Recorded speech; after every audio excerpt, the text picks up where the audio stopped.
Welcome back, beautiful people. This is week 3 of the JK Real Estate Talk. Last week we went over what goes on in the initial steps, so finding your real estate agent, talking to a lender, getting pre-approved, and this week we're going to go over the following steps. So once you're pre-approved, what you do next.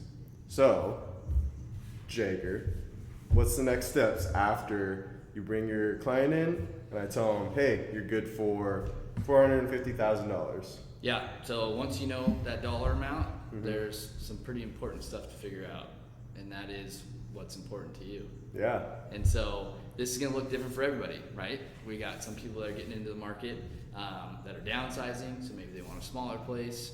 We've got some investors out there that are looking for like a good ROI, return on their investment, and a lot of first-time home buyers as well. And so for those first-time home buyers, maybe you don't know what's important to you yet. True. And so we can go out, look at a couple homes, and figure that out. And then once we figure out what's important to you, really it's kind of like matchmaking, and we try to find you the perfect home. Okay. So what things do people usually look for, do you think?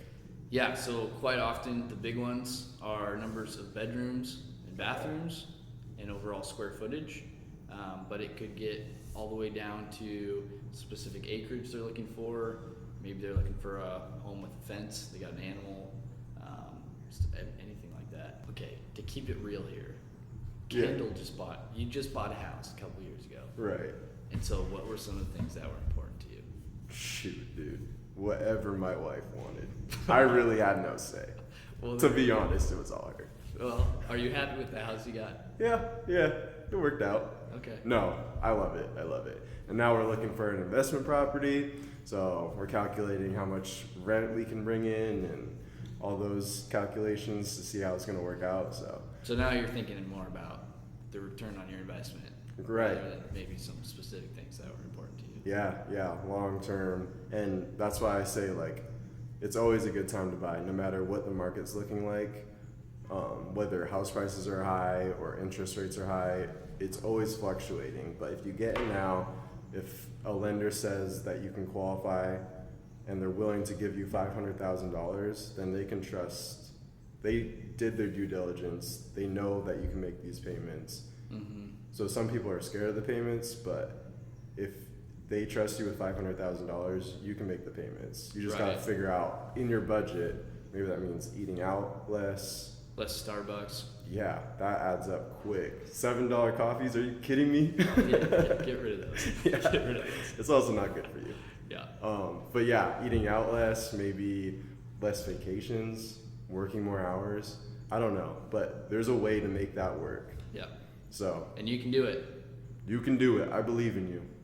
Okay, now that we're out looking at houses, maybe we found one that you really like. And so this next week, we're going to cover the next step, which is putting together an offer. And so just briefly, what did we cover this time? You need to come to your agent with things that matter to you, whether that's the color of your house, the color of your front door, the color of your doorknob. No, maybe like a yard with a fence.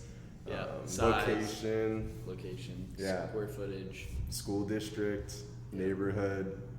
Maybe you don't want it to be backing off of a freeway, so you don't want all that loud noise, or next to a railroad track, things like that. So just make sure you have an idea of what you want, and obviously that's going to depend on how much you're pre-qualified for.